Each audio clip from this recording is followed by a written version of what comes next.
All right, Torah rule number 15. Torah rule number 15. This is Daniel John Lee with Torah Restoration Ministries. Website's www.spiritandtorah.com. Torah rule 15, the head covering. Now, for women, it's real easy to figure out the need to wear a long flowing veil, a feminine head covering. That is in 1 Corinthians 11.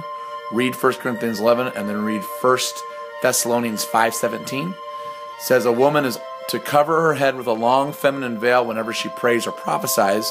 And 1 Thessalonians 5:17 says we're always to be in an attitude of prayer.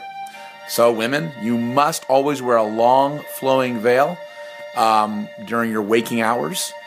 And if you don't, you won't inherit eternal life and you won't make it to the safe place. So make sure to do that.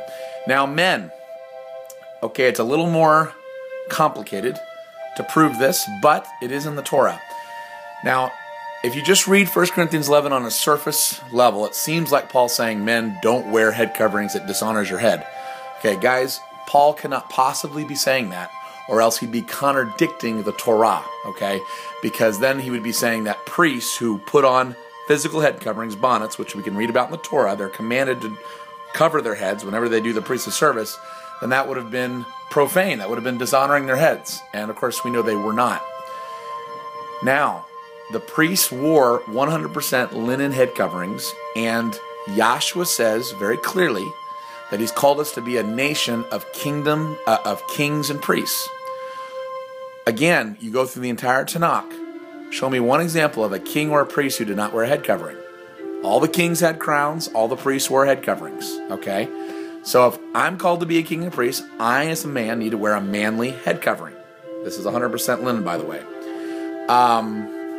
And the reason it's linen is because so you wouldn't sweat when you're in the temple. So since there's no temple, it's fine if it's either 100% linen or 100% cotton or 100% wool. Just make sure it's 100% because you have to wear clothing of unmixed fiber. But that'll be another Torah rule I'll address later. But men, you've got to wear this head covering. Now, what Paul is saying in 1 Corinthians 11, he's saying men do not wear these long, flowing, feminine veils that women are supposed to wear. And he even talks about the difference between a woman having long hair and a man having short hair and how that's a picture of, you know, what type of hat we're supposed to wear.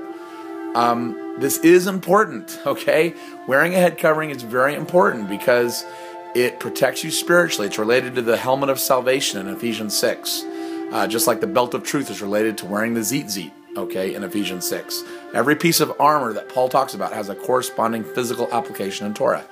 So it is important, men, to wear your head covering all the time during your waking hours. Of course, I know if you're in the shower or you're going swimming, or you're asleep, I'm not talking about that. But as a general rule of thumb, wear your head covering wherever you go. Again, even our resurrected eternal bodies will have head coverings. It says we're going to get a crown of eternal life. Yahshua, when he returns in Revelation 19 in his resurrected body, he has many crowns upon his head. He has a head covering. So if even our resurrected eternal bodies will have head coverings, men, come on. Let's be a good example for the women. Let's put head coverings on.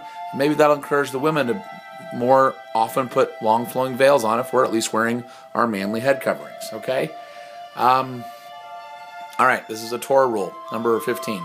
This is Daniel John Lee with Torah Restoration Ministries. Website is www.spiritandtorah.com. Shalom.